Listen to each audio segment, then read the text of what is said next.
আসসালামু আলাইকুম। বিটিভি চট্টগ্রামের সংবাদে আপনাদের সবাইকে স্বাগত জানাচ্ছি। আমি রেখা নাজনীন।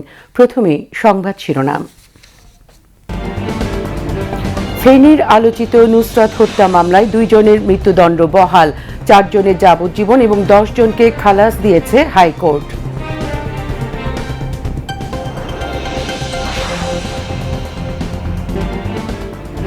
বিএনপি সরকারের প্রথম 6 মাসে আইন শৃঙ্খলার সাফল্য, চট্টগ্রামের সীতাকুণ্ডে জঙ্গল সলিমপুরে রাষ্ট্রীয় নিয়ন্ত্রণ প্রতিষ্ঠা।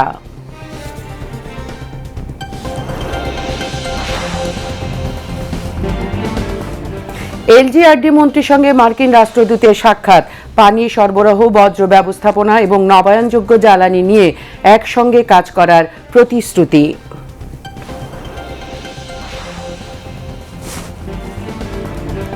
বাংলাদেশ ও ভারত নিজ নিজ স্বার্থ রক্ষা করে সম্পর্ককে এগিয়ে নিয়ে যাবে, আশাবাদ ভারতীয় হাই কমিশনারের।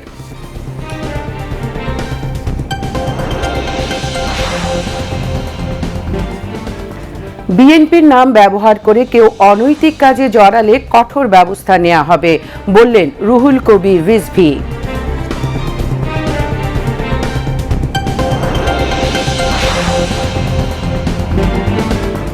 ঠাকুরগাঁও 1 আসনের উপনির্বাচন 90 দিনের মধ্যে হবে, এ বিষয়ে কাজ করছে নির্বাচন কমিশন, জানালেন সিইসি।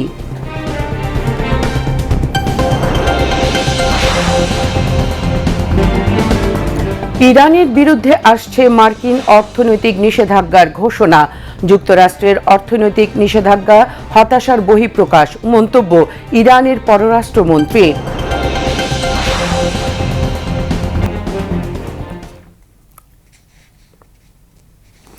এতক্ষণ সংবাদ শিরোনাম শুনলেন, এবার বিস্তারিত। ফেনীর আলোচিত মাদ্রাসা ছাত্রী নুসরাত হত্যা মামলায় 2 জনের মৃত্যুদণ্ড, 4 জনের যাবজ্জীবন এবং বাকি 10 জনকে খালাস দিয়ে আপিলের রায় ঘোষণা করেছে হাইকোর্ট। বিচারপতি বিশ্বদেব চক্রবর্তী এবং বিচারপতি কে এম রাশিদুজ্জামান রাজার সমন্বয়ে গঠিত হাইকোর্টের বিশেষ বেঞ্চ এ রায় ঘোষণা করেন। গত 10 জুন প্রধান বিচারপতি জুবায়ের রহমান চৌধুরী নারী ও শিশু নির্যাতনের গুরুত্বপূর্ণ মামলাগুলো দ্রুত নিষ্পত্তির লক্ষ্যে এই বিশেষ বেঞ্চ গঠন করেন। 28 জুলাই থেকে বেঞ্চটিতে শুরু হয় নুসরাত জাহান রাফি হত্যা মামলায় ডেথ রেফারেন্স অর্থাৎ মৃত্যুদণ্ড অনুমোদন, আপিল ও জেল আপিলের শুনানি। টানা 17 কার্যদিবসের শুনানি শেষে 20 আগস্ট বেঞ্চ আজ রায়ের দিন ধার্য করেন। পরে সাংবাদিকদের ব্রিফ করেন attorney general barrister Ruhul Quddus Kajal. তিনি বলেন, রায়ের সার্টিফাই কপি হাতে পাবার পর তা পর্যবেক্ষণ করে আপিল করবেন কিনা সে সিদ্ধান্ত নেবে রাষ্ট্রপক্ষ। তিনি জানান, আদালত তার পর্যবেক্ষণে বিচারিক আদালতের বিচারক মামুনুর রশিদকে বিচারিক দায়িত্ব থেকে বিরত রেখে আইন মন্ত্রণালয়ে সংযুক্ত করার নির্দেশ দিয়েছেন। 2019 সালের 6 এপ্রিল মাদ্রাসায় নুসরাতের গায়ে আগুন দেওয়ার পর 10 এপ্রিল ঢাকার হাসপাতালে চিকিৎসাধীন অবস্থায় তার মৃত্যু হয়। পরে ওই বছরের 24 অক্টোবর ফেনীর নারী ও শিশু নির্যাতন দমন ট্রাইব্যুনাল মামলায় 16 আসামিকে মৃত্যুদণ্ড দেন। 29 অক্টোবর মৃত্যুদণ্ড অনুমোদনের জন্য মামলার নথি হাইকোর্টে পাঠানো হয়। একই সঙ্গে আসামিরা পৃথক আপিল ও জেল আপিল করেন। বাংলাদেশে নিযুক্ত সৌদি আরবের রাষ্ট্রদূত আবদুল্লাহ জাফর এইচ বিন আবিয়া আজ বঙ্গভবনে রাষ্ট্রপতি মির্জা ফখরুল ইসলাম আলমগীরের সঙ্গে সৌজন্য সাক্ষাৎ করেন। রাষ্ট্রপতির দায়িত্বভার গ্রহণ করায় মির্জা ফখরুল ইসলাম আলমগীরকে অভিনন্দন জানান সৌদি রাষ্ট্রদূত। সৌদি আরবে 35 লাখেরও বেশি বাংলাদেশি কর্মরত উল্লেখ করে রাষ্ট্রপতি বাংলাদেশ থেকে আরও জনশক্তি নেওয়ার আহ্বান জানান। সৌদি বাদশাকে বাংলাদেশ সফরের আমন্ত্রণ জানান রাষ্ট্রপতি মির্জা ফখরুল ইসলাম আলমগীর। সাক্ষাৎকালে রাষ্ট্রপতির সচিবগণ উপস্থিত ছিলেন। পরে প্রধান বিচারপতি জুবায়ের রহমান চৌধুরী বঙ্গভবনে রাষ্ট্রপতি মির্জা ফখরুল ইসলাম আলমগীরের সঙ্গে সৌজন্য সাক্ষাৎ করেন। সাক্ষাৎকালে তিনি রাষ্ট্রপতিকে অভিনন্দন জানান। এ সময় প্রধান বিচারপতি মামলা জট সহ বিচার বিভাগের বিভিন্ন বিষয় সম্পর্কে রাষ্ট্রপতিকে অবহিত করেন। রাষ্ট্রপতি মামলা জট কমাতে সালিসি নিষ্পত্তির উপর জোর দেন।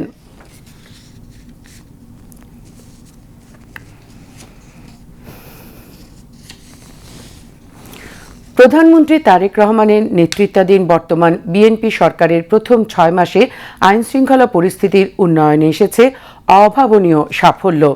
এর অন্যতম উদাহরণ চট্টগ্রামের সীতাকুণ্ডে জঙ্গল সলিমপুরে রাষ্ট্রীয় নিয়ন্ত্রণ প্রতিষ্ঠা। এই এলাকায় দীর্ঘদিন ধরে সক্রিয় থাকা ভূমিদস্যু, সন্ত্রাসী ও সশস্ত্র অপরাধী চক্রের বিরুদ্ধে পরিচালনা করা হয় যৌথ বাহিনীর বড় ধরনের অভিযান। বিস্তারিত আইমন ইমার প্রতিবেদনে।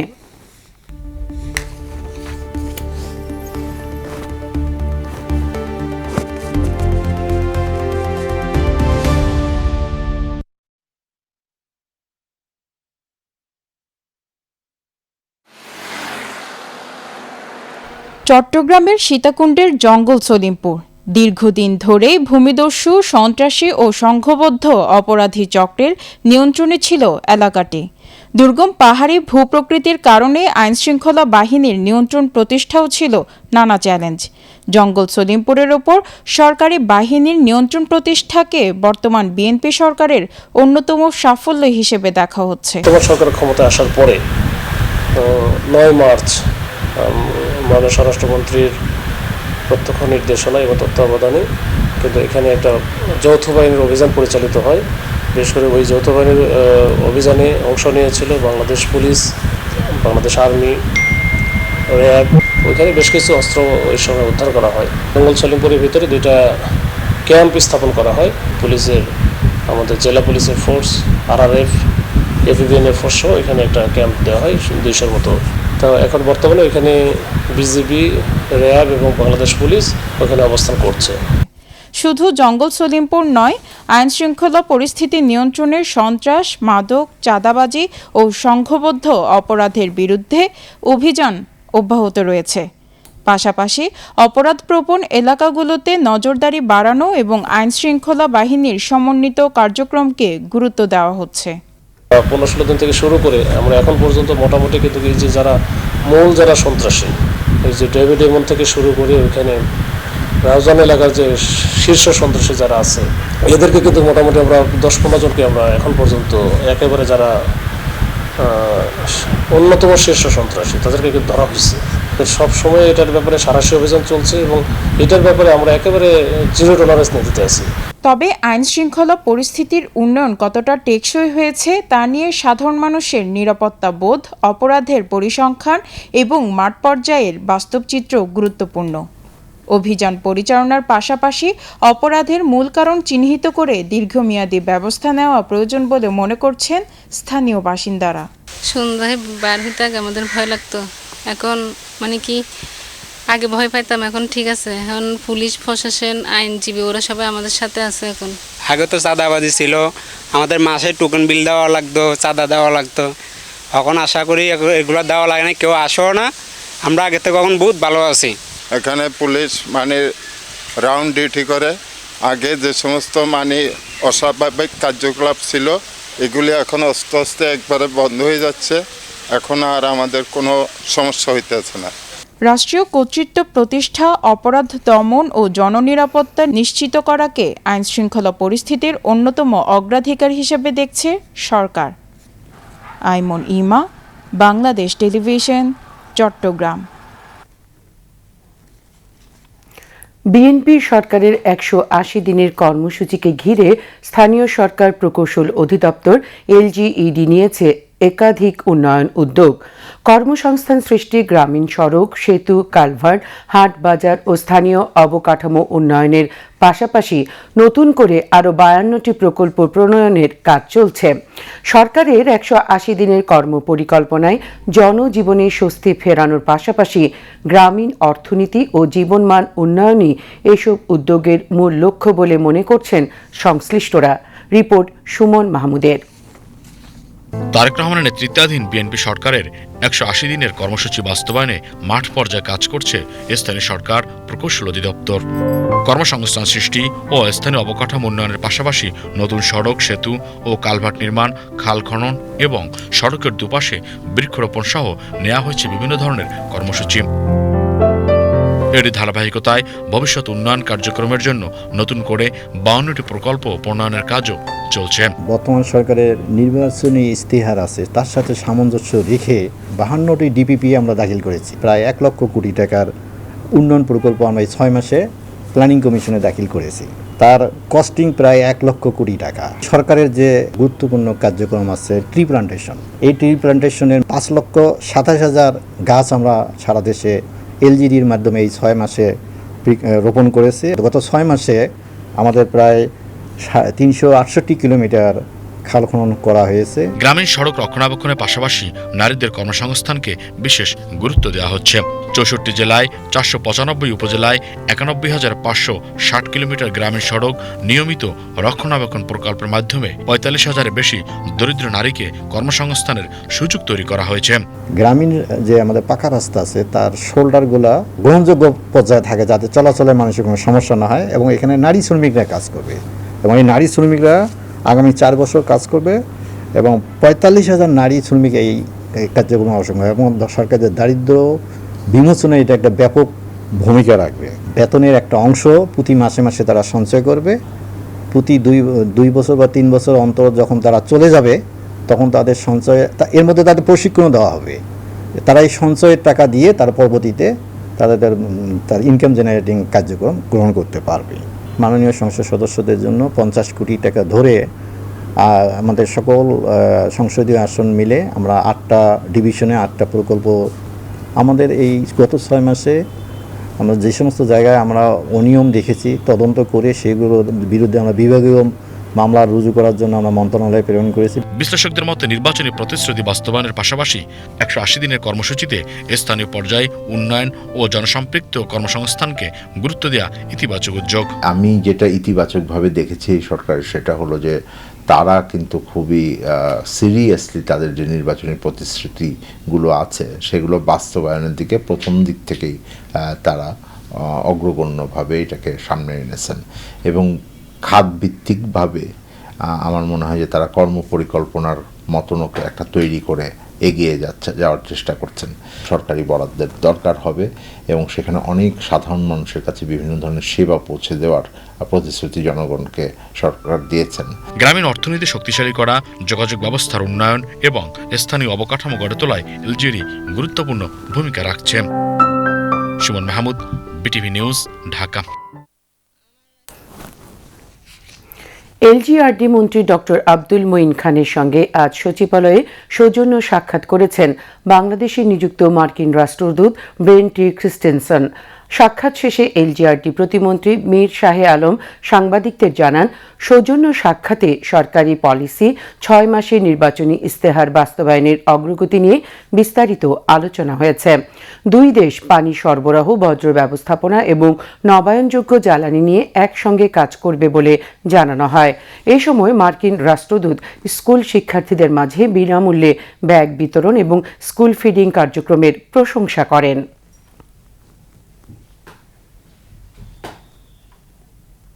আমাদের সরকারের পলিসি এবং আমাদের যে ইস্তেহারে যে বিষয়গুলো ছিল সেই বিষয়গুলো আমরা স্থানীয় সরকার পরিবহন সমবায় মন্ত্রণালয় থেকে বিগত 6 মাসে কতদূর নোটিশে করেছি, অগ্রগতি কি, এই বিষয়গুলো নিয়ে মূলত আলোচনা হয়েছে। এর বাইরেও তাদের দেশের ব্যবসায়ীরা আমাদের এখানে কি ধরনের ইনভেস্টমেন্ট করতে পারে আমরা বলেছি যে আমাদের এখানে water supply, waste management, renewable energy, এই বিষয়গুলোতে আমরা নোটিশ করেছি যে তারা ইনভেস্ট করতে পারে পিপিপি মডেলে, পাবলিক পার্টনারশিপ মডেলে। তো সেই বিষয়গুলো উনি বললো যে আমরা অফিসিয়ালি নোটিশ করব। বাংলাদেশ ও ভারতের মধ্যে বর্তমানে প্রায় $12 বিলিয়ন দ্বিপক্ষীয় বাণিজ্য রয়েছে বলে জানিয়েছেন বাণিজ্যমন্ত্রী খন্দকার আব্দুল মুক্তাদির। আজ সকালে সচিবালয়ে বাণিজ্য মন্ত্রণালয়ে ভারতীয় হাইকমিশনার দীনেশ ত্রিবেদীর সঙ্গে বৈঠক শেষে সাংবাদিকদের এসব কথা জানান বাণিজ্যমন্ত্রী। তিনি জানান, পারস্পরিক স্বার্থ বিবেচনা নিয়ে ভবিষ্যতে বাণিজ্য বাড়াতে প্রয়োজনীয় পদক্ষেপ নেওয়া হবে। পরে ভারতীয় হাইকমিশনার দীনেশ ত্রিবেদী বলেন, বাংলাদেশ ও ভারতের মধ্যে রাজনৈতিক টানাপোড়েন থাকতেই পারে, তবে এর প্রভাব যেন অর্থনীতিতে না পড়ে সেদিকে গুরুত্ব আরোপ করেন তিনি।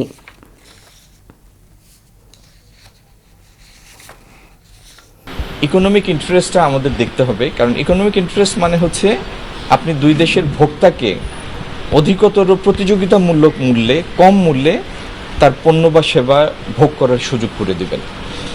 কয়েকদিন আগে ভারতীয় একটি বাণিজ্যিক প্রতিনিধি দল আমার সাথে দেখা করতে এসেছিলেন, পরবর্তীতে তারা ফেডারেশনে গিয়েছেন। তারাও দুটি প্রস্তাব করেছেন। একটি হলো ভারত এবং বাংলাদেশের ব্যবসায়ীদের সমন্বয়ে একটি টাস্কফোর্স করা এই দেশের অবকাঠামোর বিনিয়োগের জন্য, আরেকটি হচ্ছে এখানকার ডিজিটাল অবকাঠামো নির্মাণের জন্য, ডিজিটাল ইনফ্রাস্ট্রাকচার তৈরির জন্য দুই দেশের ব্যবসায়ীদের মধ্যে একটা টাস্কফোর্স করা। তো এই সমস্ত প্রক্রিয়ার মধ্যে দিয়ে বাণিজ্যিক সম্পর্কের মধ্যে গতি আনা, ক্রমাগত এগিয়ে নিয়ে যাওয়া, নতুন বিনিয়োগের সুযোগ এবং ক্ষেত্র খোঁজা, এটি একটি বহমান প্রক্রিয়া, এটি চলতে থাকবে। কুল মিলিয়ে খুব ভালো আমার মিটিং হলো। I am very grateful to the honourable minister. এইটা চলতে থাকবে। ইন্টারডিপেন্ডেন্সি ইজ এ পার্মানেন্ট সলিউশন, যে আমি আপনার ওপর ডিপেন্ড করছি উন্নয়নের জন্য, আর আপনি আমার ওপর ডিপেন্ডেন্ট করছেন, আর এই ডিপেন্ডেন্সি হচ্ছে একটা ফ্যামিলি। বিএনপির ভারপ্রাপ্ত মহাসচিব রুহুল কবির রিজভী বলেছেন, দলের নাম ব্যবহার করে কেউ অনৈতিক কাজে জড়ালে এবং শৃঙ্খলা পরিপন্থী কাজ করলে তার বিরুদ্ধে কঠোর ব্যবস্থা নেওয়া হবে। শহীদ রাষ্ট্রপতি জিয়াউর রহমান ও সাবেক প্রধানমন্ত্রী খালেদা জিয়ার সমাধিতে শ্রদ্ধা নিবেদন শেষে কথা বলেন বিএনপির ভারপ্রাপ্ত মহাসচিব। তিনি বলেন, ক্ষমতায় এসে বিএনপি সরকার দল ও জনগণের জন্য কাজ করছে। স্থানীয় সরকার নির্বাচনে প্রার্থিতা নিয়ে রুহুল কবির রিজভী বলেন, স্থানীয় নির্বাচনে কারা প্রার্থী হবে তা ঠিক করবে স্থানীয় নেতাকর্মীরা। পরে শহীদ রাষ্ট্রপতি জিয়াউর রহমান ও সাবেক প্রধানমন্ত্রী খালেদা জিয়ার রুহের মাগফিরাত কামনা করে বিশেষ মোনাজাত করা হয়। বাংলাদেশ জাতীয়তাবাদী দল জনগণের শুভেচ্ছা নিয়ে, জনগণের সমর্থন নিয়ে রাষ্ট্র ক্ষমতার পরিচালকের আসনে বসেছেন। কেউ অনৈতিক কাজ করবেন না, গঠনমূলক কাজে থাকবেন।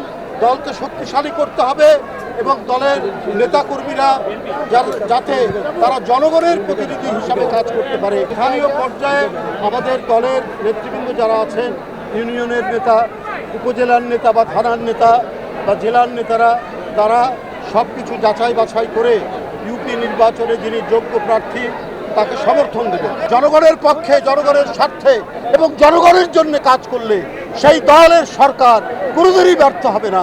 সেই সরকার একটি জনগণের সমাদৃত সরকার হিসেবে নিয়োজিত থাকবে। প্রধান নির্বাচন কমিশনার এএমএম নাসির উদ্দিন বলেছেন, ঠাকুরগাঁও 1 আসনের উপনির্বাচন 90 দিনের মধ্যে অনুষ্ঠিত হবে।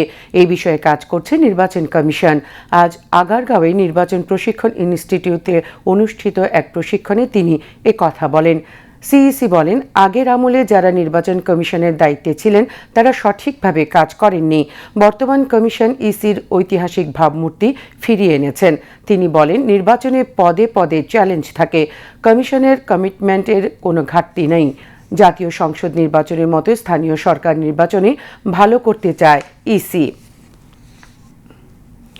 পার্বত্য চট্টগ্রামের পাহাড়ি বাঙালি সব সম্প্রদায়ের মধ্যে সম্প্রীতি সুদৃঢ় করে রেইনবো নেশন বাস্তবায়নে সবাইকে ঐক্যবদ্ধভাবে কাজ করার আহ্বান জানিয়েছেন ভূমি ও পার্বত্য চট্টগ্রাম বিষয়ক প্রতিমন্ত্রী ব্যারিস্টার মীর মোহাম্মদ হেলাল উদ্দিন। রাঙ্গামাটিতে পার্বত্য চট্টগ্রাম উন্নয়ন বোর্ড আয়োজিত তথ্য প্রযুক্তি প্রশিক্ষণের সনদ, শিক্ষা প্রতিষ্ঠানে মাল্টিমিডিয়া সামগ্রী এবং নারীদের মাঝে সেলাই মেশিন বিতরণ অনুষ্ঠানে তিনি এই আহ্বান জানান।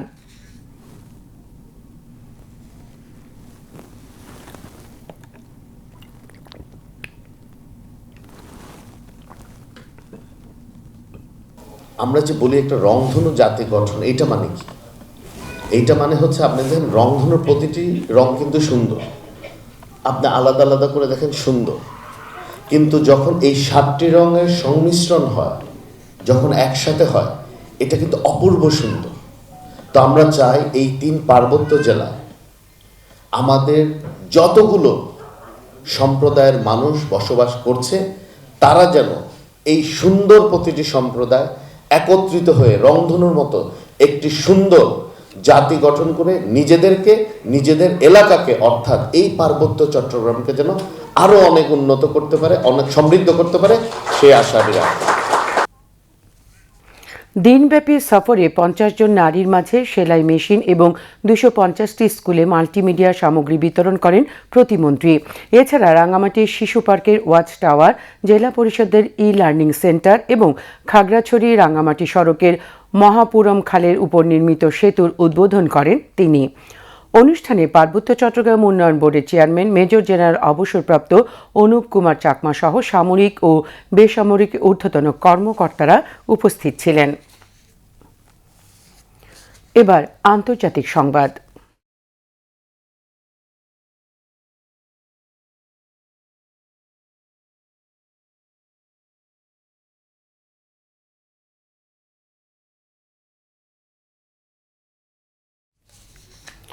ইরানের বিরুদ্ধে ইতিহাসের সবচেয়ে কঠোর অর্থনৈতিক নিষেধাজ্ঞা আরোপের ঘোষণা আসতে পারে আজ। আন্তর্জাতিক গণমাধ্যমের খবরে বলা হয়েছে, মার্কিন অর্থমন্ত্রী স্কট বেসেন্ট দুপুরে এক সংবাদ সম্মেলনে নতুন নিষেধাজ্ঞার বিস্তারিত তুলে ধরবেন। মার্কিন অর্থমন্ত্রী এক্ষেত্রে চীনকে ওয়াশিংটনের সঙ্গে সহযোগিতা করার আহ্বান জানিয়েছেন, তবে বেইজিং কূটনৈতিক সমাধানের পক্ষে অবস্থান নিয়েছে। ইরান থেকে সমুদ্রপথে রপ্তানি হওয়া তেলের 80% বেশি কিনেছে চীন।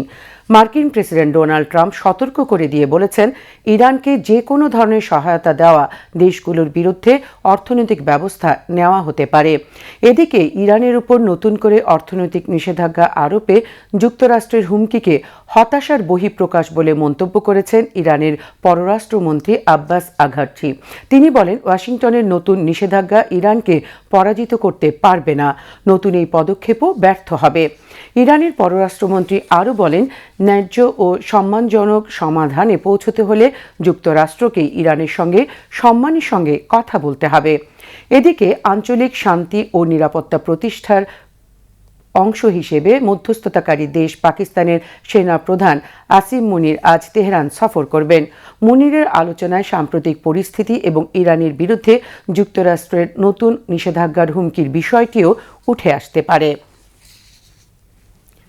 ইসরায়েলের উপর নৈতিকভাবে নিষেধাজ্ঞা আরোপে নিজ নিজ সরকারের প্রতি আহ্বান জানিয়েছেন ফ্রান্স ও যুক্তরাজ্যের 102 জন সাবেক কূটনৈতিক। তারা সতর্ক করে বলেন, দখলকৃত ফিলিস্তিনি ভূখণ্ডে ইসরায়েলের আগ্রাসী নীতি স্বাধীন ফিলিস্তিন রাষ্ট্র গঠনের সম্ভাবনা চিরতরে মুছে দিচ্ছে। শনিবার ফরাসি সংবাদ মাধ্যম দ্য সাদ-এ প্রকাশিত এক খোলা চিঠিতে এ আহ্বান জানানো হয়। চিঠিতে বলা হয়েছে, ফিলিস্তিনে আন্তর্জাতিক আইন সমুন্নত রাখতে ফ্রান্স ও যুক্তরাজ্যকে একসঙ্গে কাজ করতে হবে। একই সঙ্গে ইসরায়েলি ও ফিলিস্তিনিদের সমানাধিকার নিশ্চিত করতে ফ্রান্স ও যুক্তরাজ্য সরকারকে উদ্যোগ নিতে হবে। চিঠিতে স্বাক্ষরকারী কূটনীতিকদের মধ্যে রয়েছেন জাতিসংঘে নিযুক্ত সাবেক ব্রিটিশ রাষ্ট্রদূত জেমেরি গ্রিনস্টক এবং এমির জোন্স প্যারি, ফ্রান্সের মধ্যপ্রাচ্য বিষয়ক সাবেক পরিচালক ইভ ভিন্দেল্লা মেসুজিয়ের, ডেনিস বোর্জার্ড। পশ্চিম আফ্রিকার দেশ গিনির রাজধানী কোনাফ্রিতে ভারী বৃষ্টির পর আবর্জনার বিশাল স্তূপ ধসে অন্তত 30 জন নিহত হয়েছেন। গতকাল দেশটির কর্তৃপক্ষ এই তথ্য নিশ্চিত করেছেন। এই ঘটনায় আহত হয়েছেন আরও 22 জন, যাদের মধ্যে 6 জনের অবস্থা গুরুতর। কর্তৃপক্ষ জানায়, রোববার ভোর রাতে কোনাফ্রির ক্যাভেসিয়া এলাকার দার এস সালাম বজ্রভাগারে এই দুর্ঘটনা ঘটে। রাতভর ভারী বৃষ্টির পর আবর্জনার স্তূপ ধসে আশেপাশের ঘরবাড়ি ও বসতিতে পড়ে। এতে অনেক মানুষ ধ্বংসস্তূপের নিচে চাপা পড়েন। দুর্ঘটনার পর উদ্ধারকারী দল ঘটনাস্থলে গিয়ে তল্লাশি ও উদ্ধার অভিযান শুরু করে। ধ্বংসস্তূপের নিচে আরও কেউ আটকা পড়ে আছেন কিনা তা খুঁজে দেখা হচ্ছে, ফলে নিহতের সংখ্যা আরও বাড়তে পারে বলে আশঙ্কা করা হচ্ছে। আবারও দেশের খবর। এবার সংবাদের সত্যতা যাচাই ভিত্তিক পরিবেশনা, ফ্যাক্ট চেক, সত্য জানুন।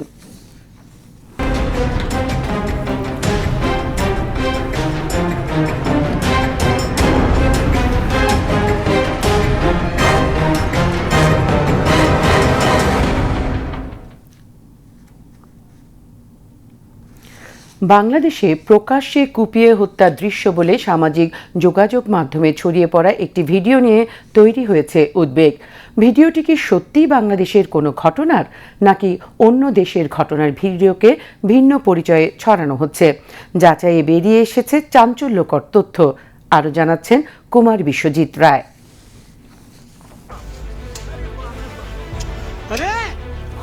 বাংলাদেশে প্রকাশ্যে এক ব্যক্তিকে কুপিয়ে হত্যার দৃশ্য সামাজিক যোগাযোগ মাধ্যমে ছড়িয়ে পড়া একটি ভিডিওতে এমনই দাবি করা হয়েছে। ভিডিওটি দেখে অনেকেই উদ্বেগ ও ক্ষোভ প্রকাশ করেছেন, কিন্তু ঘটনাটি কি সত্যিই বাংলাদেশের? অনুসন্ধানে পাওয়া গেছে ভিন্ন তথ্য। ভিডিওর কয়েকটি কি ফ্রেম নিয়ে অনুসন্ধান চালিয়ে ভারতীয় একটি ফেসবুক অ্যাকাউন্টে 12 আগস্টের একটি পোস্ট পাওয়া যায়। ওই পোস্টের ছবির সঙ্গে ভাইরাল ভিডিওর দৃশ্যের মিল রয়েছে। আরও অনুসন্ধানে ভারতের দ্য টাইমস অফ ইন্ডিয়ার 12 আগস্টের একটি প্রতিবেদনে একই ঘটনার তথ্য পাওয়া যায়। প্রতিবেদনে বলা হয়, ভারতের উত্তরপ্রদেশের গোরখপুরে এক ঠিকাদারকে প্রকাশ্যে তলোয়ার দিয়ে কুপিয়ে হত্যার ঘটনা ঘটে। পরে সেই হত্যাকাণ্ডের ভিডিও সামাজিক যোগাযোগ মাধ্যমে ছড়িয়ে পড়ে। প্রতিবেদনে আরও বলা হয়, 8 আগস্ট গোরখপুরে একটি ব্রহ্মভোজ অনুষ্ঠানে হামলার শিকার হন শিবকুমার ত্রিপাঠী। গুরুতর অবস্থায় তাকে অটোরিকশায় করে হাসপাতালে নেওয়ার সময় 2 হামলাকারী পথ রোধ করে তাকে গাড়ি থেকে টেনে বের করে আবারও হামলা চালায়। পুরনো বিরোধের জেরে প্রতিশোধ নিতে এই হত্যাকাণ্ড ঘটেছে বলে অভিযোগ রয়েছে। পুলিশ হত্যাকারীদের শনাক্ত ও গ্রেপ্তারে তদন্ত শুরু করেছে। অন্যদিকে বাংলাদেশে এমন ঘটনার কোনো নির্ভরযোগ্য প্রতিবেদন বা তথ্য উপাত্ত পাওয়া যায়নি। অর্থাৎ ভারতের গোরখপুরের হত্যাকাণ্ডের ভিডিওকেই বাংলাদেশের ঘটনা বলে সামাজিক যোগাযোগ মাধ্যমে প্রচার করা হয়েছে। তাই বাংলাদেশে প্রকাশ্যে কুপিয়ে হত্যার দাবিতে ছড়ানো ভিডিওটি সম্পূর্ণ বিভ্রান্তিকর। কুমার বিশ্বজিৎ রায়, বিটিভি নিউজ, ঢাকা। জানিয়ে দিচ্ছি শেয়ার বাজারের খবর।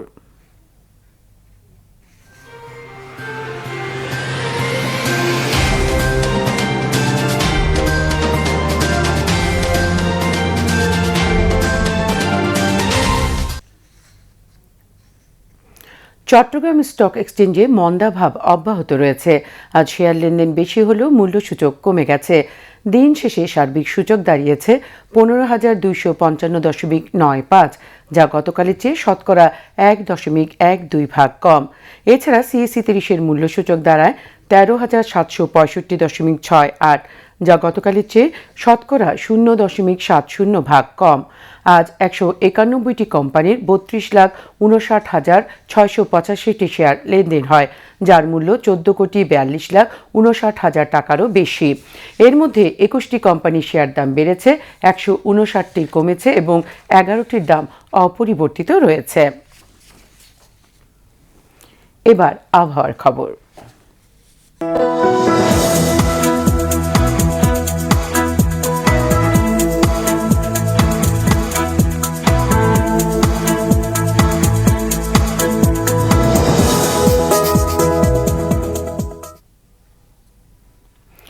উত্তর পশ্চিম বঙ্গোপসাগর ও তৎসংলগ্ন উপকূলীয় এলাকায় অবস্থানরত লঘুচাপটি উত্তর পশ্চিম দিকে অগ্রসর হয়ে বর্তমানে গাঙ্গেয় পশ্চিমবঙ্গ এবং তৎসংলগ্ন উত্তর উড়িষ্যা ও উত্তর পশ্চিম বঙ্গোপসাগর এলাকায় অবস্থান করছে।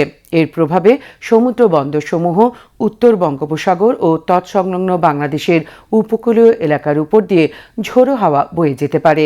চট্টগ্রাম, কক্সবাজার, মোংলা ও পায়রা সমুদ্র বন্দরসমূহকে 3 নম্বর স্থানীয় সতর্ক সংকেত, আমি আবার বলছি 3 নম্বর স্থানীয় সতর্ক সংকেত দেখাতে বলা হয়েছে।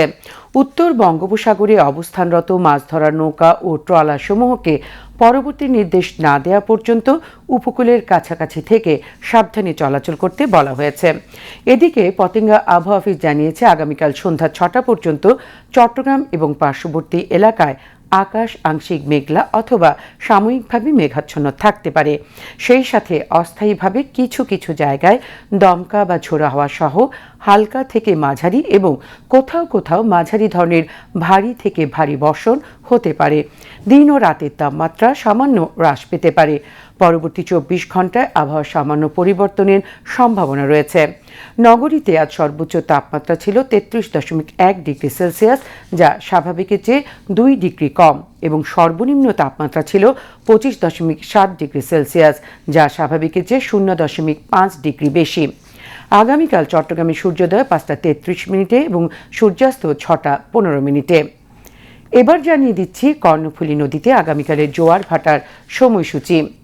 জোয়ার শুরু হবে ভোর 5টা 41 মিনিটে, ভাটা বেলা 11টা 34 মিনিটে